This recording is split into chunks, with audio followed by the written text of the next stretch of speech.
Shalom, shalom. First and foremost, I like to say, call halal, Yahweh, Mashiach, Yahushai.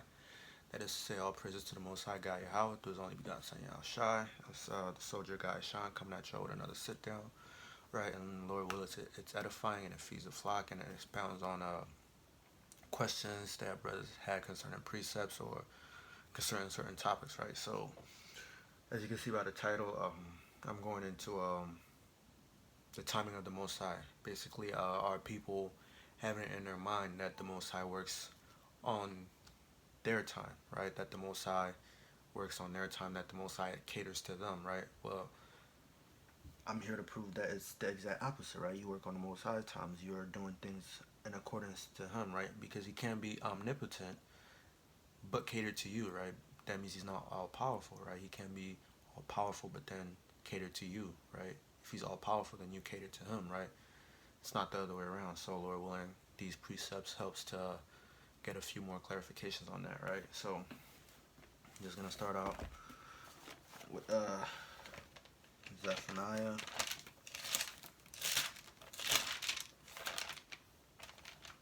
This is the book of Zephaniah, chapter 3, and verse 8. Therefore, wait ye upon me, saith the Lord, until the day that I rise up against the prey, right? Until the day that I rise up against the prey. For my determination is to gather the nations, that I may assemble the kingdoms, to pour upon them my indignation, even all my fierce anger, for all the earth shall be devoured with the fire of my jealousy, right? So we see there right now, it's about the Most High, right? You so-called Blacks, Hispanics, and Native Americans got to get out of that mindset. It's not about you. It's never been about you. It's about the Most High and what He wants. It's about the Most High and His will, right? That's what it's always been about, right? So you're not going to sit here and dictate to the Most High what should happen. That's not how it is, right? So people like to say here, well, if the Most High is here right now, if the Most High is actually real, if God actually exists, why wouldn't He manifest Himself right in front of me? Why wouldn't He prove it? Because He has nothing to prove to you, right?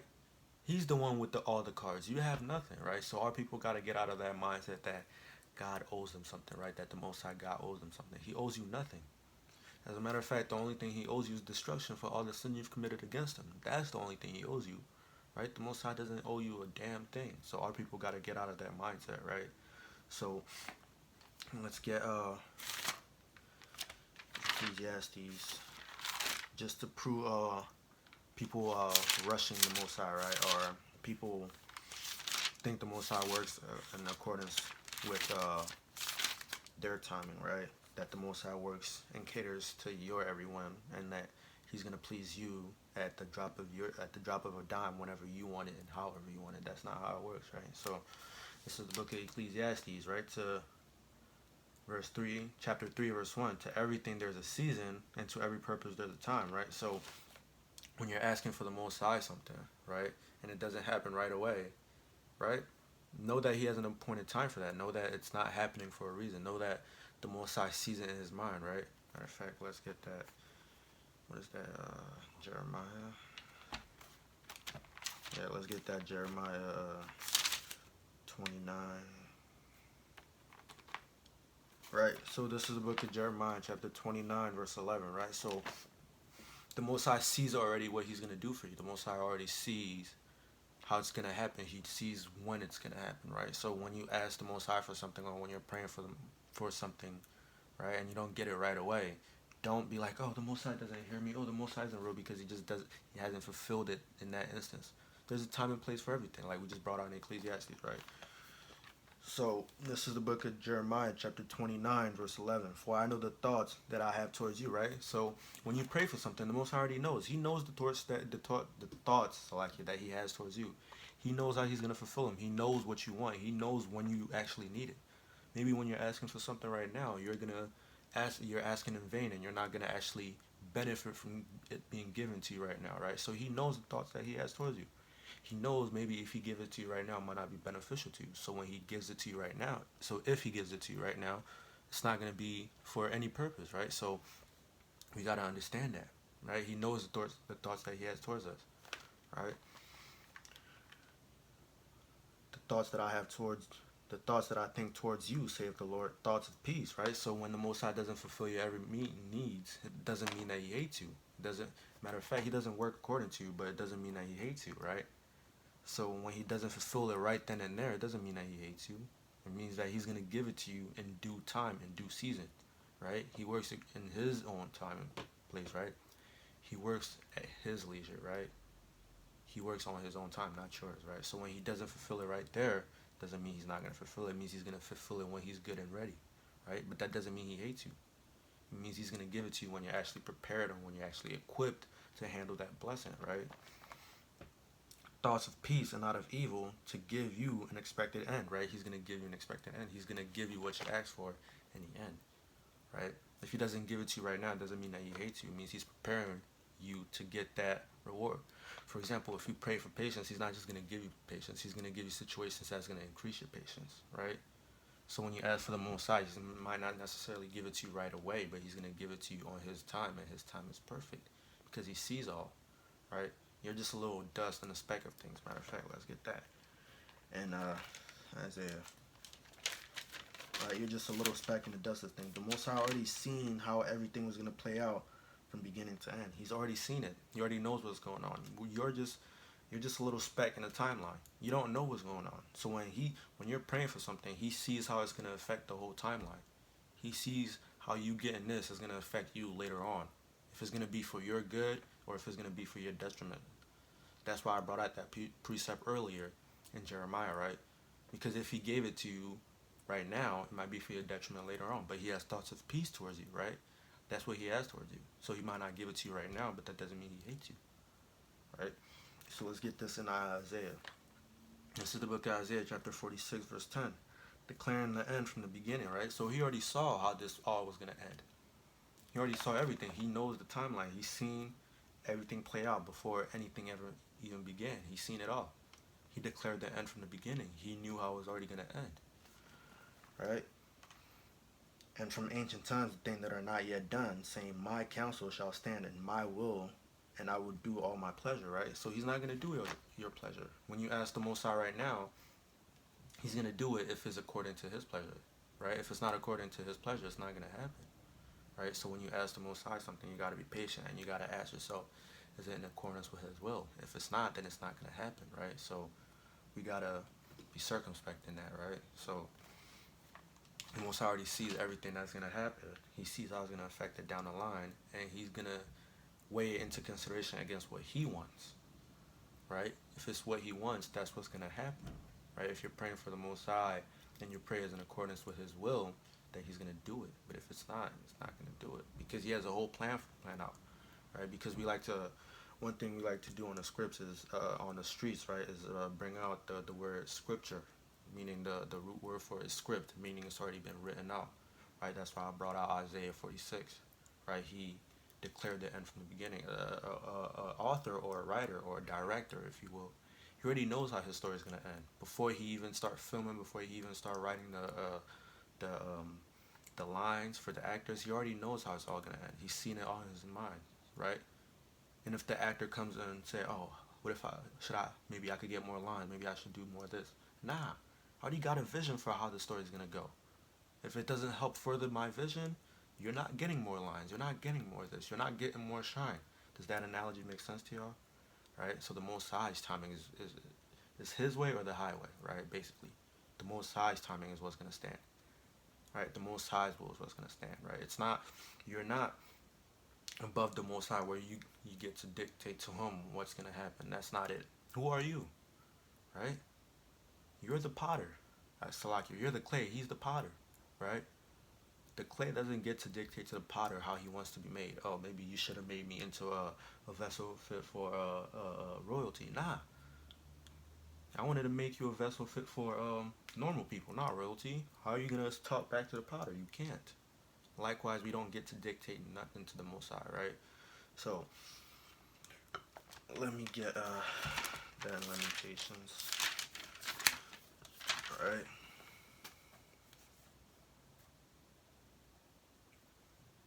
Alright, so this is the book of Lamentations, chapter 3, verse 25. The Lord is good unto them that wait for him, and to the soul that seeketh him, right? So when you ask for something you don't get it right away, wait on it, right? As Micah 4:10, right? It's like, is that Micah 4:10? Let's check, right? But wait on it. If it doesn't happen right away, it's not gonna tarry, right? If it's in accordance with the Most High's will, it's gonna happen. But you gotta wait on it. You gotta be patient. Not Zephaniah 3:8, Salakia. That's what, like I brought out earlier in Zephaniah 3:8, right? You gotta wait on the Most High, right?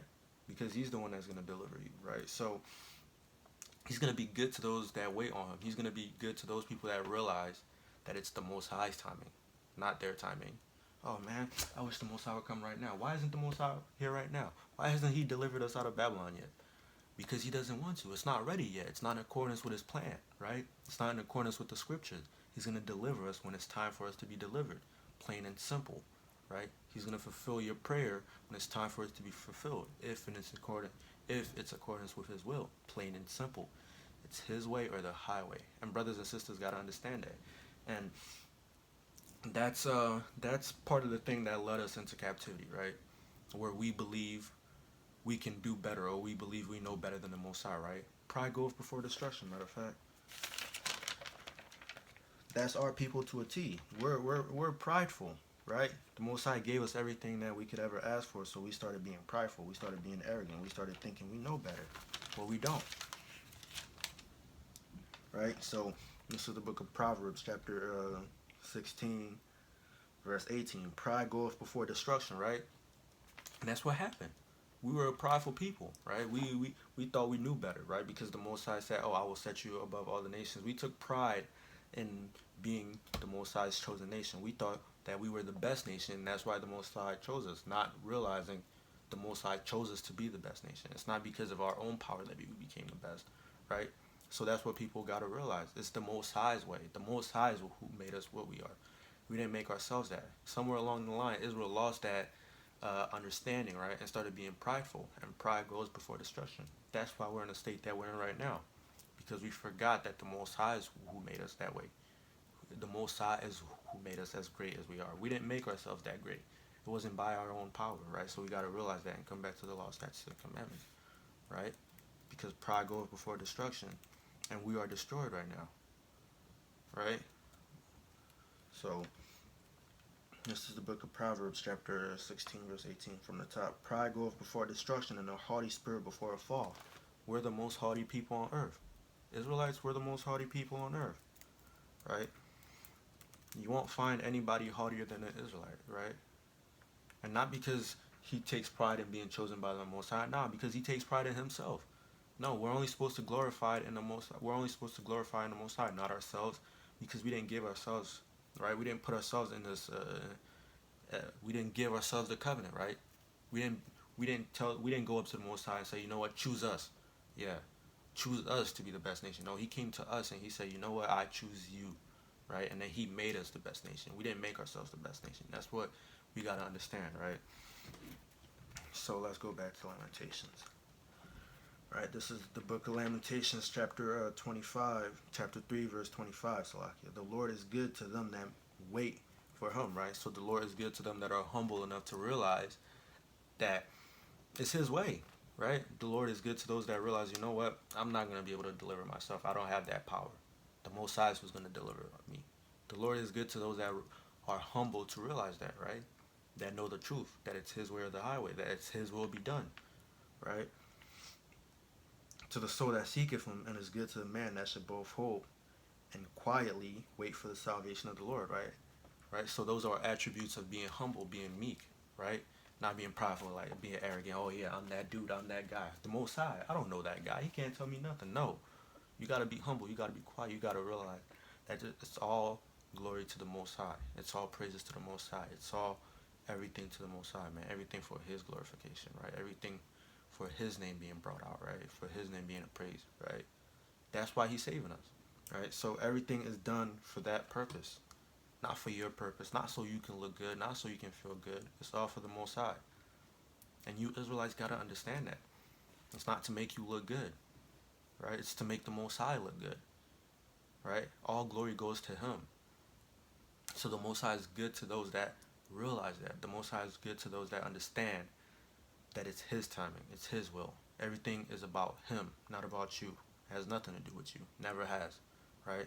So Israelites gotta realize that. So on to the next verse, right? So this is the book of Isaiah, chapter 55, verse 8.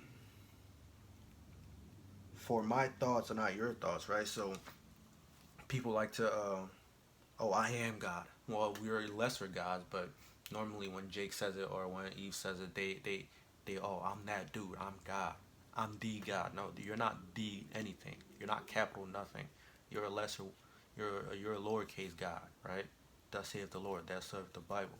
That's what you are, but you're not the anything, right? Because you're not, your thoughts are not His thoughts. What He comprehends, you can't even come close to comprehending, right? What He comprehends, you can't even come close to comprehending.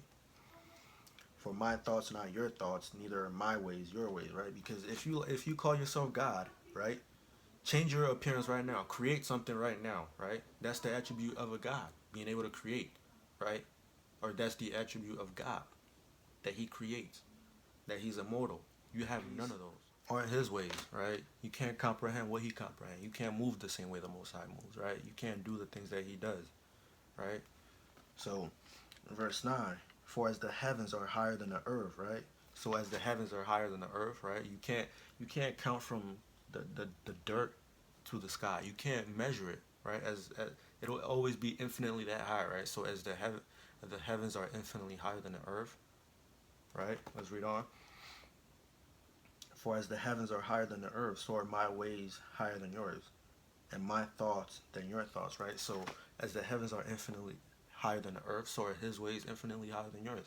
You can't understand Him. You can't comprehend that, right? And you're going to put yourself on equal footing with that being, or you're going to dictate terms and conditions to that being. No. And we can see it throughout the Bible that the Most High has always been the one that's dictating things to us, right? When we entered into a covenant with Him, we didn't dictate any terms of that condition. He came to us. He was like, you know what? I'm going to be your God, and you're going to do this for me. And we was like, you know what? Yes, we accept that, right? That's all we did. We didn't dictate anything to Him. Throughout everything, the Most High has been dictating everything, right? Throughout the scriptures, we see it throughout our lives. The Most High is what dictates, right? Matter of fact, let's get that in Proverbs.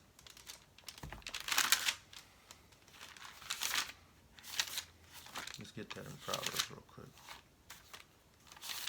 All right. Right? So this is the book of Proverbs, chapter 16, verse 9, right? A man's heart deviseth his ways, but the Lord directeth his steps, right? So yeah, you can feel however you want to feel. You can think, oh, I'm going to do this now, but it's the Most High's timing. If He doesn't want you to do it, you're not going to do it. It's not happening without His say-so, right? We can't dictate anything to the Most High. It's His will be done, right? So our people got to understand that, right? Because He's that much higher than us.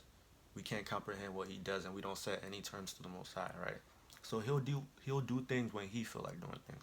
He won't do things when you tell Him to do things, or He won't do things because somebody else tells Him. No, it doesn't happen. Only He tells Himself what to do, right? And our people gotta get that. It's His way. He's the almighty power, right? He's the highest. You're not close to being as high as He is. He's the highest, right? The Most High. That's literally in His title. You don't dictate anything to Him, right? So you gotta understand that. So this is the book of Psalms, chapter 27, verse 14. Right? Again, this is another attribute of those that recognize the Most High as being infinitely higher than them and have humbled themselves into His hand, right? So this is the book of Psalms, chapter 27, verse 14. Wait on the Lord. Be of good courage, and He will strengthen thine heart. Wait, I say, on the Lord, right? Wait, I say, on the Lord, right? It's like children. You have to wait for your parents. You're not on your parents' level. They can do more, right? They have more power. So you wait on them to give you the okay. Oh, Dad, can we go to the store? Wait, I'm going to give you the okay if we can go or not, right? I'm going to tell you if it's okay if we can go or not. If I feel like it, we can go to the store, right? You wait on Him, right? There's levels to it, right? If you was on your own power, you wouldn't have to wait on nobody, right? If it was your timing, you could just deliver yourself out of captivity right now, but you don't, because it's not on your power. It's on his power. It's on his timing, right?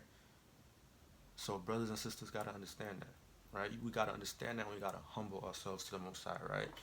We got to come in that meek spirit so he can strengthen us, right? So he can give us the strength of heart, so we can actually move the way he wants us to move and get out of here quicker. Brothers and sisters got to understand that, right? So I'm gonna bring out Jeremiah 29 again, because there was another point I wanted to make on that.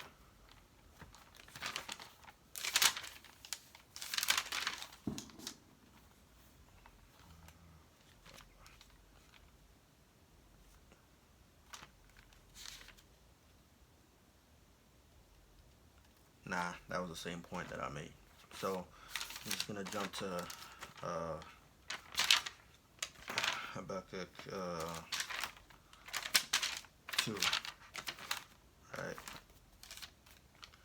So this is the book of Habakkuk chapter 2 and verse 3. Right? Just to show that the Most High's will is what's going to happen, right? So this is the book of Habakkuk chapter 2 verse 3. For the vision is for your appointed time, but at the end it shall speak, and it shall not lie. Though it tarry, wait for it, because it will surely come and it will not tarry, right? So we see the same phraseology referred to in the Most High in Second Esdras, I believe, right? Where it says the Most High's judgment is not slack, right? And the Most High does not tarry, right? We see that same terminology, right? So we got to wait on the Most High, right? And he's the one that gives us the vision, right? It's for an appointed time, and that time is going to come, which goes back to Ecclesiastes 3 and 1, right? To everything there's a time, and to that vision there's a time. It's not going to be fulfilled yet. Like John the Revelator, he saw Mystery Babylon, right? But it wasn't for his time, right? But it will surely come, right? Mystery Babylon being built and being destroyed has surely come, right? We see it, right? And we're seeing the destruction now, right? So that vision is for an appointed time, the time that the Most High appointed, right? He's the one that appointed the times. He's the one that appointed the vision. So it's his will be done. It's his will be done, and it's his way, right?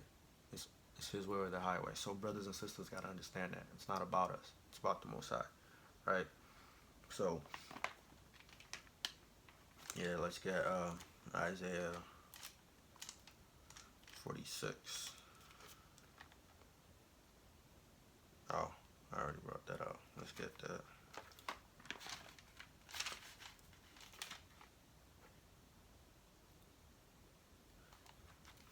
So this is the book of Isaiah chapter 14 verse 24, and I'm going to close out on this. The Lord of hosts hath sworn, saying, surely as I have thought, so it shall come to pass, and as I have purposed, so it shall stand, right? So nobody's going to turn his hand, right? Nobody's going to do any of that, right? So the Most High's will and his thoughts and what he wants and his pleasures, that's what's going to stand. If it pleases him, that's what's going to happen, because it's his will. That's what's going to happen. So let me find. I know I said that was the last one, but this precept just thought came to my mind.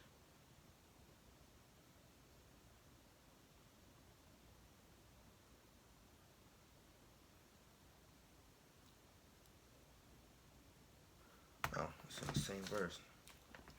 Should have just kept reading. Right? Oh, it's not in the same verse, but it's 3 verses down, right? So if we jump down to verse 27, right? It says, for the Lord of hosts hath purposed, and who shall disannul it? And his hand is stretched out, and who shall turn it back, right? So who's gonna tell the Most High, oh no, you can't do that, and actually turn his work back, right? Who's gonna turn his decisions back, right? Who's powerful enough? That's a rhetorical question, because nobody is, right? Obviously.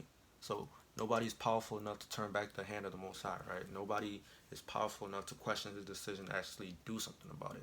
You can sit here on earth and question the Most High's decision. Oh, why did he do this? Why did he do this? Well, the plain and simple answer is because he wanted to. Why did he kill your mother? Or why did he kill such and such? Because he wanted to, right? Why did he make this guy rich and this guy poor? Because he wanted to. Because it was for his purpose, right? And brothers and sisters got to understand that.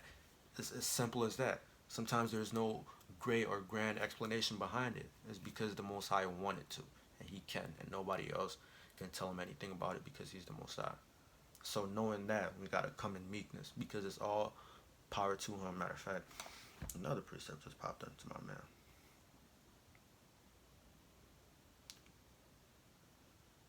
Right? So because nobody can question his decision, and we have to come to meek Salakia. Everything's just going. People just keep texting me and calling Salakia, right? So because you have to, because he's the great power, right? And nobody can turn his hand, and nobody can question his decision. You gotta come to him correct, right? You gotta come to him correct. So this is the book of Hebrews chapter 10, verse 31.